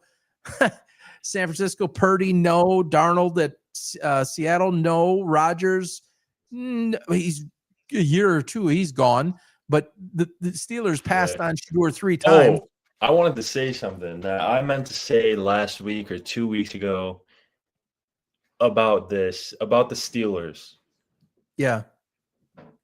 Because we were talking about rookies and we were talking about, and I don't want to get into it, but I need to get this off my chest real quick. Okay. We were talking about, I was like Matthew Golden, and then I said Cam Ward or whatever. When I'm looking at big picture, there's one person in this draft in this rookie class that I think is going to be great, an all-time great. And I'll say that I think he will be. And that's the backup quarterback for the Pittsburgh Steelers. Will Howard? Yes. I think he was so good at Ohio State last year, and there was no. Oh man, you're going to take this prediction thing seriously now that I said it. I, You said he's going to be an all-time great. I think so. I think his situation's perfect. News, folks. This is good. He's behind. You're making the list. See, I actually think he could be very good, but you just took it to the next level. You're getting on the list under your own collar. That's far away all time, you know. I don't know what well, some of mine are in process. Yeah, true. You have said something like that. But Justin Herbert, Hall of Fame. I mean, it's not Hall of Fame time yet. So that one's gonna maybe outlast me. I don't even know if I'll be around when that happens. Well, okay. Well, it's going to be trending in the right direction for sure. He's one of those guys. He's just like we together, both of us. I know we have the age gap and everything, but we have like, for some reason, I don't know if it's how we were raised, but we have a certain respect for kind of lunch pail type guys, or just guys that, you know, they say the right things. And every time I've seen Will Howard on camera, every time he's just exactly what you want, I think, and it's perfect for a city like Pittsburgh.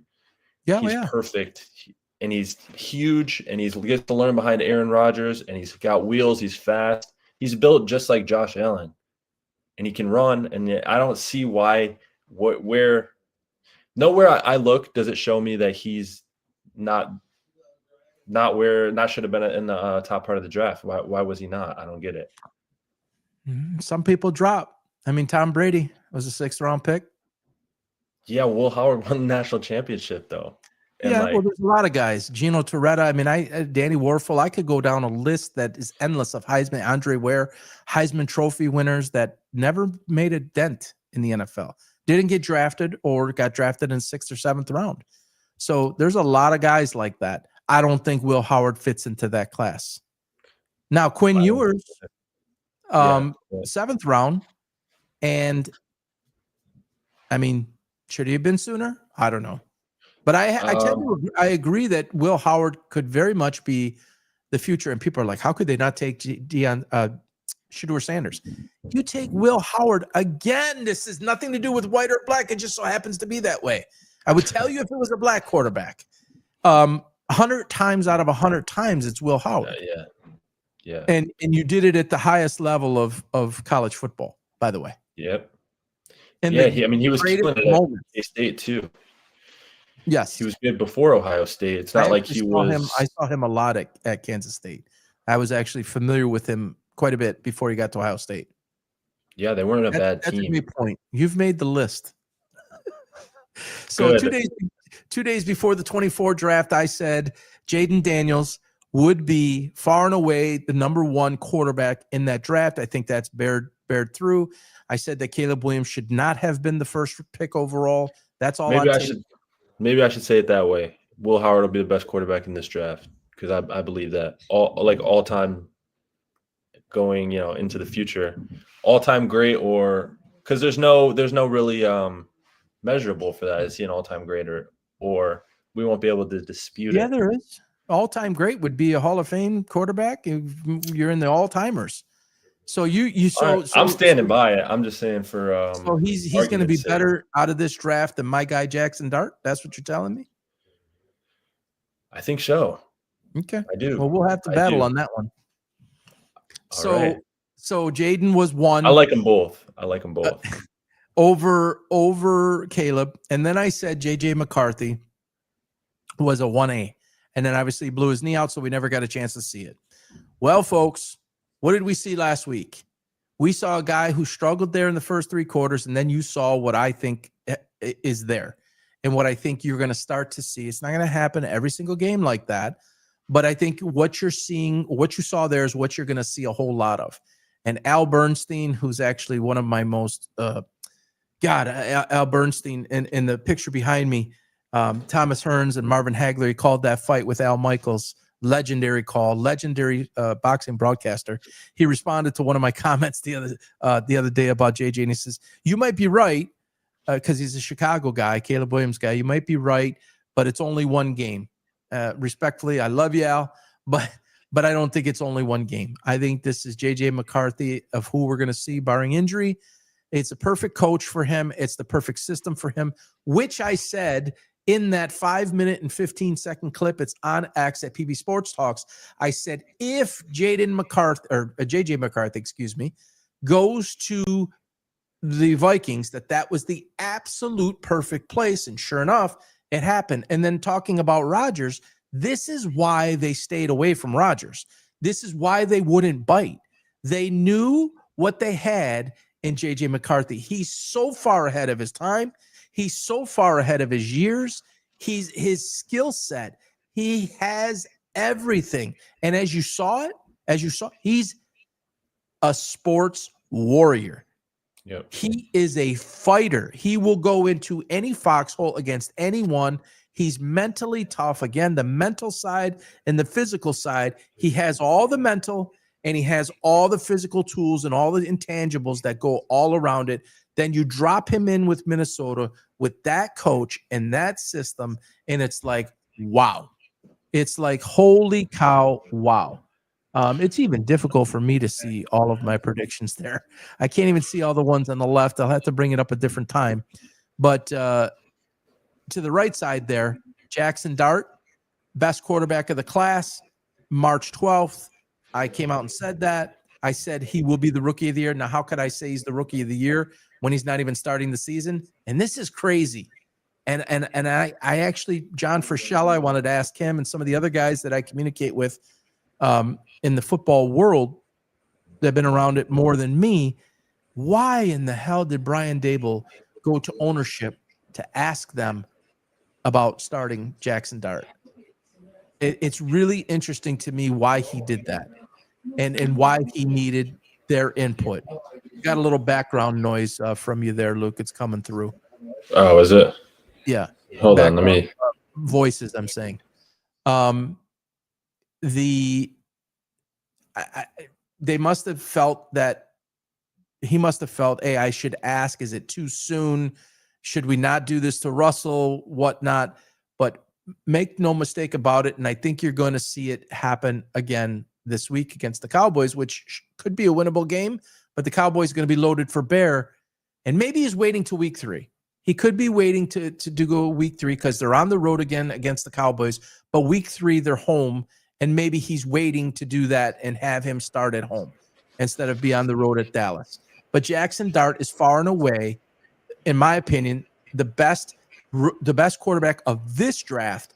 He's the best quarterback for the Giants right now, and he gives them the best chance to win right now. And sitting behind Russell Wilson at this point or Jameis Winston is not going to benefit him. Get him out there. Get him out there now.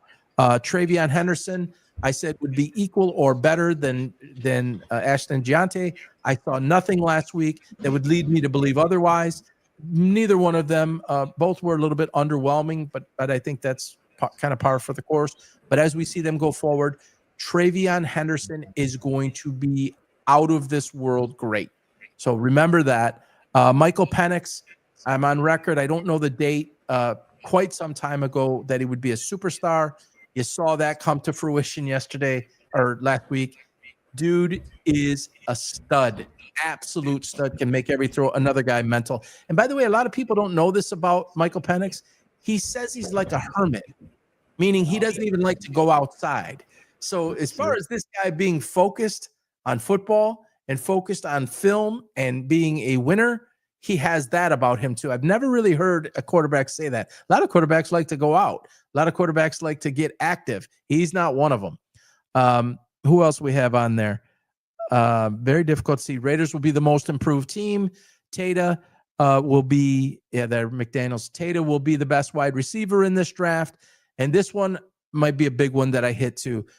And I said this before the season, and then we saw, oh my gosh, we saw Miami do what they did last week. Mike McDaniels, I said, would be fired in season or right after the season. And I just think there's no doubt that Stephen Ross will pull the trigger on Mike McDaniel. If it's not this week, it's going to be in the next couple. He's just out of control. There's nothing there. And that team and franchise is in big trouble at his leadership. I think we're actually seeing Tua regress underneath him. And I don't think that Tua is bad to regress. I think it's just a lot of stuff going on there behind the scenes that has come through. Did you want to add something on that? No, well, I don't want to prey on somebody's downfall, but I'm happy that's coming to fruition because we're talking about takes here, and have been arguing for so long. Like in college, when Jalen Hurts left Oklahoma or went to Oklahoma from Alabama, that he was so much better than Tua, and that Saban is just I don't know. I'm not going to say he's not a good coach or whatever, but Saban made a mistake, and that's good because I've never been a big Tua fan at all, and I love. But I don't think he's this bad, and he's been a lot better than he is right now, and that didn't happen by accident. I mean, you don't generally speaking, you don't all of a sudden get worse unless it's injury related. Injury related is I think one of the reasons, but then coaching and team and what's around you is the other reason. So I think yes, he's had the concussions, but I don't necessarily believe that's held him back. I think it is who is around him, and I think it is the uncertainty, and I think that there's an issue there with Mike McDaniel, and it's very deep, and it's very deep rooted. I think he's in way over his head. He is a coordinator or an assistant at best. If Tua has better direction and better, Tyreek Hill should not be on that team. That dude needs to be gone. You put him up for sale to the highest bidder right now, and you build around Jalen Waddle. All right. You take what you can get for the guy while he still has some value. Don't keep him to where he has zero value. If somebody wants to take that on, take it on. There's too much there. This is the baggage I talk about. There's too much there. It's not worth it. You can go get a 1,200 yard a year guy, whatever he's at now, and 10 touchdowns. I mean, Jalen Waddle's phenomenal. All right. Yeah. Give the guy a chance to succeed by who you put in charge. If Tua was a quarterback for Dan Campbell, I promise you, he'd be performing more like we saw Tua there, where he was really rolling before he got hurt. I'm not saying he's an exceptional quarterback or even a top 12 quarterback, but he's better than what we've seen like this last week. Yeah, he's bottom right now. Would Jalen Hurts be as good, to talk about Jalen Hurts, would Jalen Hurts be as good as he is with Philadelphia if he was on, say, I don't know, Indianapolis or the Jets? Let's be honest. As good? No, of course not. I think he would still be good. Now with Barkley, right? He becomes even better. For sure. Tua does not have that around him. I'm sorry. Devin Achane is not a 25 carry a game guy. There's a lot of changeover. There's just uncertainty with McDaniel. He does not command presence. It's just a problem. And I think Tua is falling with that. So, yeah, and the Raiders, I said, would be the most improved team. And I think you saw Geno Smith, that system, what Brady's done. There's a lot of talent there. We'll see. I'm still torn about Gianti. I think he can be very good, but I've had this issue that he was all this and a case of chips at Boise State, but I just never thought he played the teams that would make him be a 6th overall pick. I could be wrong on that, but I'd take Henderson 100% or 100 times out of 100 times. We'll see how that plays out. But the predictions are going really well over the last 18 months. And Luke, you officially got yours on there. It's going to have your own initials. The LP3 prediction about Will Howard be going down as one of the all-time greats. All right. We're running a little bit low on time here. The game fixing, Luke. We've talked about this multiple times in the past weeks. I personally believe this is happening at an alarming rate in every sport. 100%. Now, this hit me last night. I'm sitting there, I'm laying there, and I'm thinking, can you imagine? This is college. This is a major college investigation going on now. It's 13 players from, I think, 5 or 6 different schools, or maybe it's 3 schools. Can you imagine an NIL player with all sorts of money next to you, and you have no money? Can you, I'm not suggesting that you would ever do something like this, but can you imagine what that player's thinking? You're on mute right now. Sorry, it's hectic over here. But The temptation of that yeah, player to do something stupid, to be like somebody that they hang out with, a teammate. yeah, there's that too, yeah, and the fact that it's so easy. It's so easy. You're at this college, there's so many people, everyone's sports betting. You would never know, or you would think that you would never know that if you told someone, hey, bet this, and you did it, like, how's anyone ever going to know that? Or friends from back home or whatever, if I'm playing at Washington or something, call my buddy from Michigan. How does that even tie together? It's so easy. And They're catching people. And you see the articles say, see, another one can't get away with it. These are limited that we are seeing. These are ones Yep. that have maybe getting greedy. And Vegas flagged this. I think it was Vegas that flagged it. And we talked about it 2, 3, 4 weeks ago. The FBI gets flagged. The school gets notified. The guys get pulled. Investigation starts. But this is running rampant. And I think before, it was always there. There was fixing scandals 10, 15, 20 years ago, before sports betting was legalized, before online sports betting. So it was always there. But I think it has hit me like a ton of bricks last night. If you have an NIL player next to you and they've got all the money because of what they did athletically, but somebody approaches you, which, by the way, if you're one of those underworld people that's going to approach somebody to shave points, you're not always necessarily going to go with the star player these days, because you can do it with props and you can do it with other things, that if you get 3 rebounds instead of 2, or 2 rebounds instead of 3, or 4 points instead of 6 points, it's different now. Back in those days when there were no prop bets, it was the point spread or the over under or the money line. Now there are so many things that can be bet on that you can go to the non-superstar player and they have an opportunity to get paid. And I think that this is factoring in, and I don't think enough people are talking about this. And I didn't really think about it in these terms until late last night. It was about 11:30 and I needed to be in bed because I feel like shit. But here I was thinking about the show and I said, this is a new perspective that I didn't think of. And so what better way? You're not going to get in NIL money, and you need money, because NIL took place, and it helped college athletes be able to make money on their name, on their likeness, and on their ability. Now, if you got a college scholarship, you're still back in the day of the player who didn't get anything. There's no stipend coming to you, right? You're still struggling to buy a pizza. Am I correct, Luke? Yeah. So in your mind, are you more likely to do it or less likely to do it than, say, 10 years ago?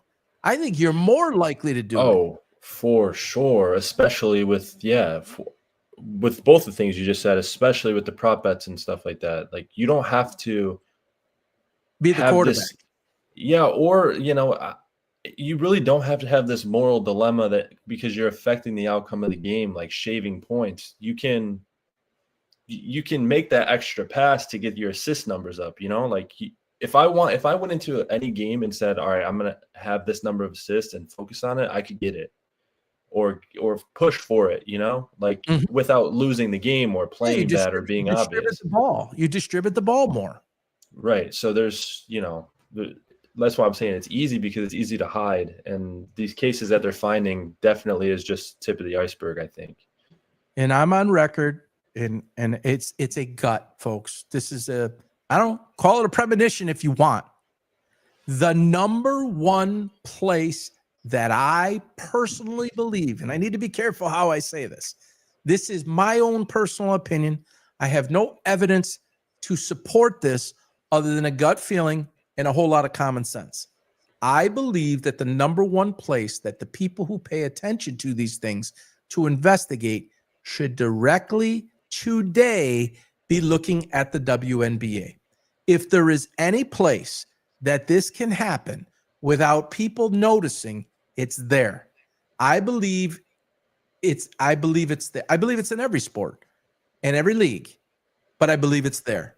And people just You see, I've been around the basketball world a lot. I can establish and evaluate somebody's ability and what just happened right there. Are they really that bad? You are seeing things at the layup level. Layups, folks, that grade schoolers, elementary, middle school, high school, college, there are such deliberate things that are, I believe, that I seem to see and that I feel are beyond what the defense is doing or the moment is doing or the speed of the player and the inertia that if you're going too fast, sometimes the ball could come off too hard. Some of these players are not that bad as it is appearing. And it can change. It can change assists, turnovers, points, rebounds, all of it, folks. I think it's happening there, and I think it's rampant there. And they want more money, and they feel that they're underpaid. What better way to do it? I'd be looking there if I was them. But I don't know if this can be stopped. I honestly don't know if there are enough thresholds that could ever stop this. And one of the biggest things that I think is a problem here is when you get greedy. There's plenty of ways to dibble dabble and never be above the radar to where anybody could notice. If people are willing to keep it here, very hard to do it, right? It's working. So let me go here. Oh, you say you're betting at a table. I won 100. Well, I can win 200. I can win 400. I can win 600. I mean, that's a natural human nature to us. So, man, yeah, we won 500. All right, let's go for 1,000. Or let's do it again. Let's do it again. And that's ultimately what gets these people. But there's ways to do it, and there's ways it can be done. And it's very, very dangerous. And I think we're going to see more of it, in particular at places like the WNBA and places like in college where you have all these NIL guys rolling in the money. They don't need to do it. Jeremiah, what's his face from Ohio State? Jeremiah Smith. Yeah, $4 million. $4 million to stay. I mean, I don't think Jeremiah is worried about going to put $1,000 on the game. I don't think he's worried about that. But the guy who doesn't have that deal, who's going to hang out with his buddies, and he puts his hands in his pocket and he's got nothing. He doesn't have a credit card. His family comes from nothing. Who the hell you think is more likely to do it?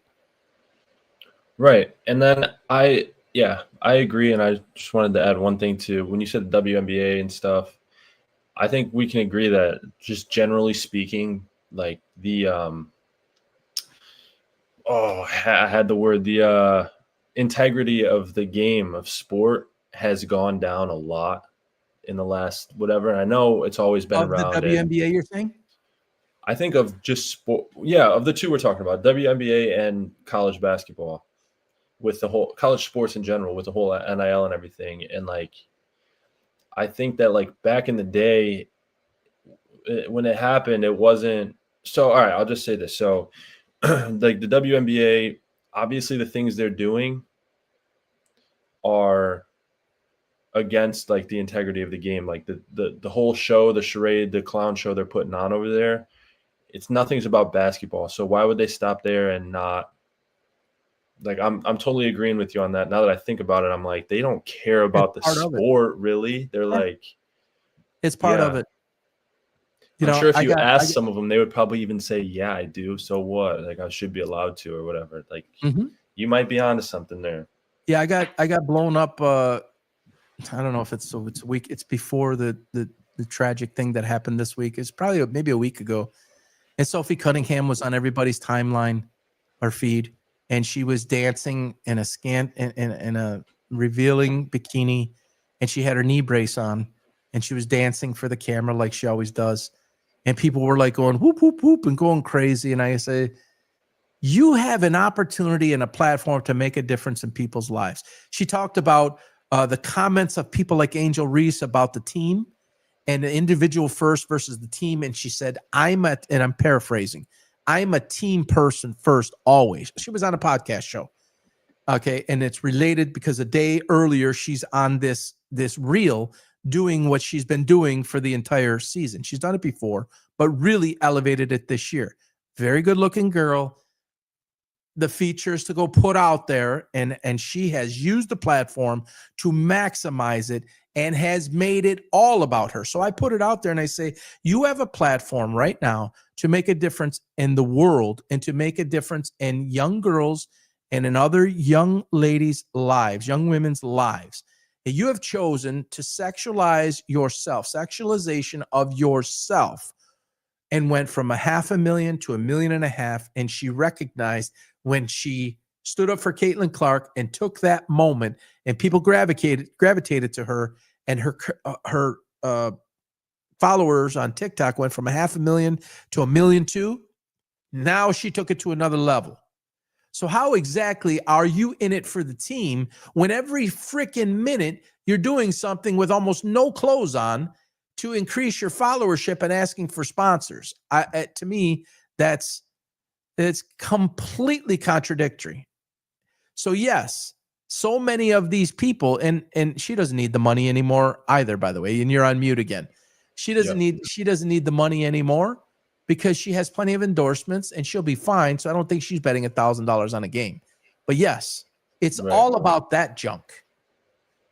Yeah, and I guess in her defense a little bit, it must be hard to take that seriously when like everyone kind of looks at what your league is as a joke a little bit. Do you think? Like it would be hard to be like a serious face of that, like Caitlin Clark is. It would be hard to do what she does and act the way that she acts, knowing that everyone's kind of like laughing at what everyone else in your league is doing. From Caitlin Clark's perspective, you saying? I'm saying from Cunningham, like I don't know. I was just thinking that would suck to have like your league. I don't think she views it that way. It's just a money grab. I don't think she views that people think. I think she knows there's people out there that dislike it. But when she walks into her stadium, there's 17,500 people in the arena, and she thinks that everything that they're doing, I think, is more so is going well than going bad. I think many of them are under that delusion. Okay. Yeah, I really truly believe that. And the Fever are doing it better than everybody else. And it's clear why that's happening. You have two very, very attractive blondes. You have what people believe is Caitlin Clark. A lot of people believe she's attractive, and she's brought something to the game that had never existed. And the Fever are great marketers, and they have taken the lead, and they put the two blondes together, and they put the three together, and they do all these things, and they have marketed it to the nines, and they're marketing machines. And so you're filling your arena with 17,500 people. And I believe in that world, inside that cocoon for Sophie Cunningham, I'm not sure that she realizes what the outside world sees and feels about that league. I do, because I'm monitoring it every day. And I've been in conversations literally with 10, 20, 30, 40,000 people on my feed and getting feedback. And I'm seeing hundreds of comments come down, and I see like 95% against it, against the fighting and the boxing. I mean, do you see Lexi Hall? Somebody said that was normal within the game. You saw her black eyes, right? I didn't see it. I don't watch any of the WNBA stuff. Yeah. Somebody went over the back on her, or she was kind of over the back a little bit, reaching for the ball, and the player basically threw an elbow shot, and it clocked her right in the nose, and she had the double black eye. And it was what I felt was it was a walking illustration. We're way off track here. Was a walking illustration of exactly what the game has become. And somebody said, "What? That's part of the game." Yeah, it happens in the NBA. That's kind of to be expected, but they don't go around bashing people intentionally. Generally, those things that are happening within the context of the game. They're not happening because y'all. Angel Reese did it a week ago or whatever. Totally backhand slap the other player. It's like, it's a comical joke. So I believe you could hide that within all of that comedy. You can hide point fixing easier than maybe even soccer. And I don't know if there's any sport that's easier to do that than in soccer. You don't go forward towards the goal. I mean, you kick the ball back and forth to each other. They go backwards more than they go forward anyways. Yeah. By design of the game. Yeah, I'm Let's out keep on it soccer. I don't 0-0, even guys. know. Let's keep it. I'm not either, but let's keep it 0-0, guys. Or hey, Yeah. let's let them go a little further, and we'll let that one goal go in, and you could do that. But it's a major, major problem. So just to end it here, Luke, week 2, a couple of highlight games I see: Bears and Lions, awfully good. Chargers, Raiders, awfully good. Minnesota and the Falcons, really good. Penix and McCarthy taking just a couple of picks apart. KC looking to rebound. No Worthy again. Playing Philadelphia, that's a big game. Colts will be interesting against the Broncos. Can they replicate that? Obviously, Washington got waxed by Green Bay. Bengals and your team, take it from there, the other half of those. Bengals and Jags. Bengals and Jags is, looking forward to that. Trevor Lawrence, me and you got a little. I think Trevor Lawrence, I would love to see Trevor Lawrence outperform Joe Burrow tonight or Sunday. That would make me so happy. I'm not a Joe Burrow guy. For the record, I'm not anti Trevor Lawrence. I actually liked him coming out of college. I never had an issue with Trevor Lawrence, and there's a lot of upheaval there. And I've never been a fan of Shad Khan. I think he's always done things wrong. Maybe he got it right this time with a 34-year-old GM and a very young coach. First time for both. And Travis Hunter, that was a bold move. And there's some energy there and momentum and inertia that's developing, and so I'm not anti Trevor Lawrence at all. He has every skill necessary. He's got to stay healthy. Sure does, and take down the rest of the game. Where we at? Down there. Rams, Tennessee, Titans, LA, Rams, Titans. Cam Were you Ward. impressed with Cam Ward? Yeah, I think he looked good. I think there was a lot of drops, and there was, I think he looked comfortable enough to make. There's certain throws in the game that are. I talked about this last week. There's certain throws that are a lot harder to make than others, and he was ripping them up the seam, between the safety and the linebackers, and just letting it fly. And did you see him making every layered throw? Yeah, I think so. Some of them were a little bit off, a little bit. He's a little inaccurate. Yeah, but I think he looked better than, I think he looked better than a lot of people have looked in their first start, for sure. Why do you think he's again going under the radar? Because you didn't really hear much about him. I mean, a couple of the big guys, Chase Daniel, Orlovsky, I think, said a couple of things, but for the most part, all the talk is still about Caleb Williams. All the talk's about JJ. All the talk's about the other guys, and still no one talking about Cam Ward, just like draft day. Why do you think that is? I think that's how he wants it, and that's how he likes it. I think that he's built it that way. He doesn't really say anything. He doesn't say anything he doesn't say anything that makes the media want to post about him. He just He just goes on there and says. But I don't think JJ McCarthy did either. But he did it with. No, but he's got a lot of the eye makeup, Yeah, and the whole Michigan scandal. Everyone wants to talk about how, JJ McCarthy can't play in the NFL because he doesn't have the other team's plays or whatever. People dislike him. Plus, it was a big awaiting. Like, people were waiting. They thought he was going to be playing last year. So now, anxious to see the year after the year away. Yeah, and I think all that together kind of pushes Cam Ward to the side a little bit. How'd you like to be JJ McCarthy right now? They just had a baby yesterday. Did they? I didn't even know that. I love that kid. He had a baby yesterday. He comes off last week on top of the world. Minnesota Vikings at 1 of 32.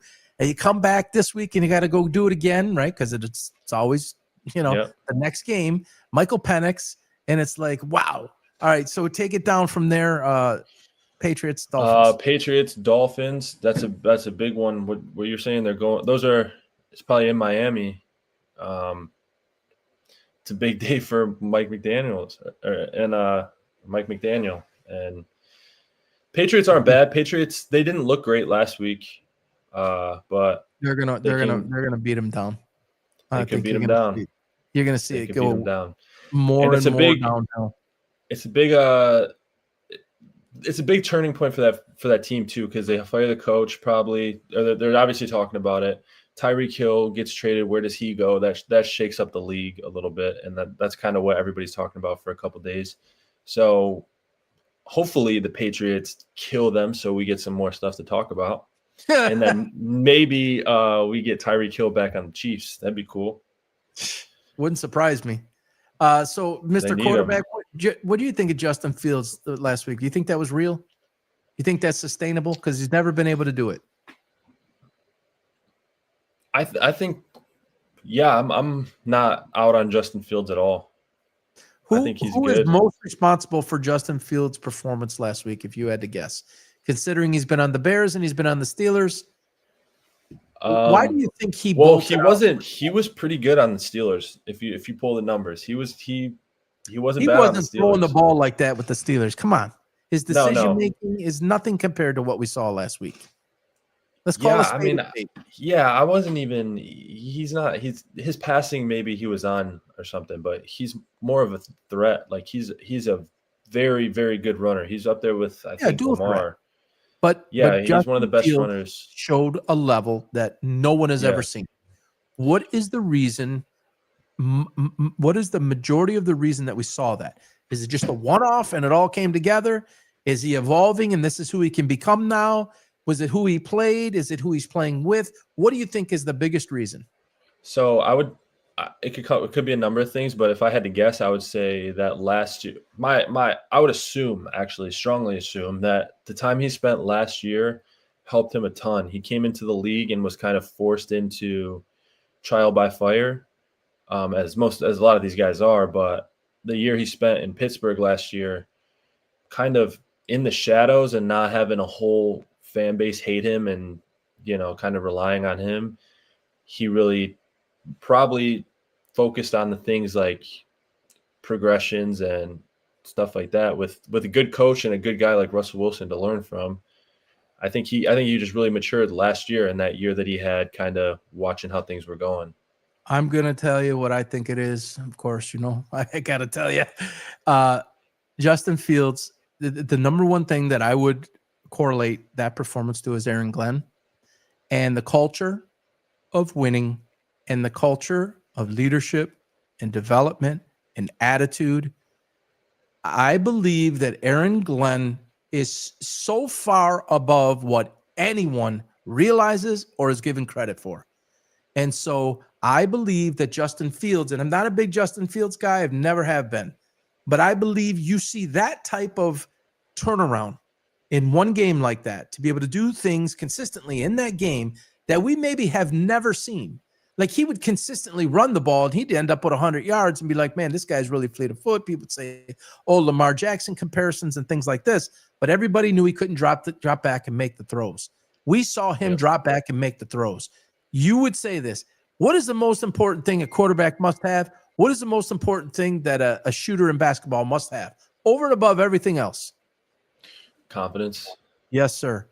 And I believe that Aaron Glenn injected a level of confidence and a platform for which to lean on to be able to have that. This is why I argue all the time. Coaching is so much more important than people give it credit for.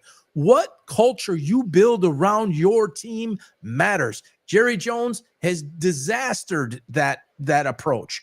Mike McDaniel, it's a disaster. The Cleveland Browns for years, it's a disaster. The Lions pre this regime is a disaster.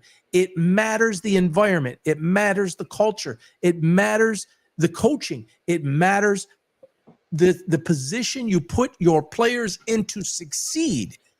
And Aaron Glenn is wildly talented at this, folks. He is. I studied this man. We had the blessing of having him in Detroit. And you know what? People wanted Aaron Glenn gone in 2 minutes. They were calling for his job. The first year he was a DC. Actually, he wasn't a DC from the very beginning, I don't believe. He earned it, slightly thereafter. I could be off on that. But nevertheless, people were calling for his job like after 2, 3, 4 weeks. He's a resilient guy. He's a disciplined guy. He's a detailed guy. He is a freaking leader, folks. One of the greatest maybe in the league right now. And I think Justin Fields is set up. Not that Mike Tomlin is not that. You can't say his Bears. You can't say Justin Fields' Bears experience was that. But he had it with Pittsburgh. But he's really got it now with Aaron Glenn. Yeah, that was going to be what I said. Was he kind of had that in Pittsburgh too? But it was a different situation. It was, he was kind of a backup, or he wasn't trusted. Like he didn't get the full leash. But yeah, I would agree with you. I think I love Aaron Glenn, but there's something. You think the Jets said, "Here, this is your job. We got your back. We're going to give you everything you need. We're going to let you go. Take it away." You believe that's what they did? Well, when you talk about confidence, they basically chose Fields over Aaron Rodgers. Like he told Aaron Rodgers, "We're good here, sir. You can go do what you need to do. Your services are no longer needed." And as a young, he's not even that young anymore, but as a guy like Justin Fields, that is huge. That means a lot to you. And same with J.J. McCarthy. Told Aaron Rodgers, "Go away." Yep, and Darnold. Mm-hmm. Yep. So who just had a great year, and so that's big, and you'll see that. I mean, it's huge. All right, round it out with those last three, and then end it with the Lions on who you think's going to win that game. Take it away from Bills and Jets down.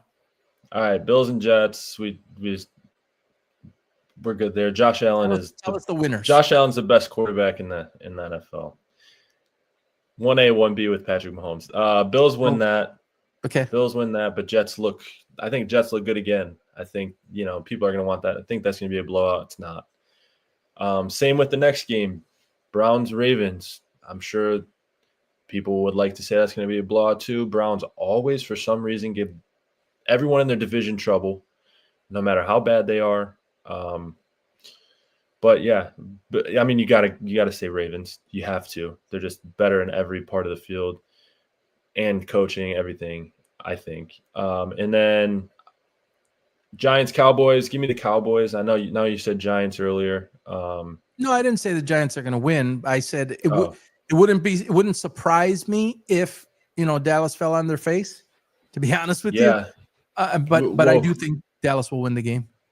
I'd like to see the spread of that. I'm curious what Vegas has, because I'm sure it's 7-8 without looking at it. Really? Okay. Yeah, I thought it'd be closer. I don't know, but keep talking. I'll find it right now. Yeah. Let me know. But I'll take Dallas. I think Dak looked great last week. I think Dak looked really, really good with the placement of the football, composure.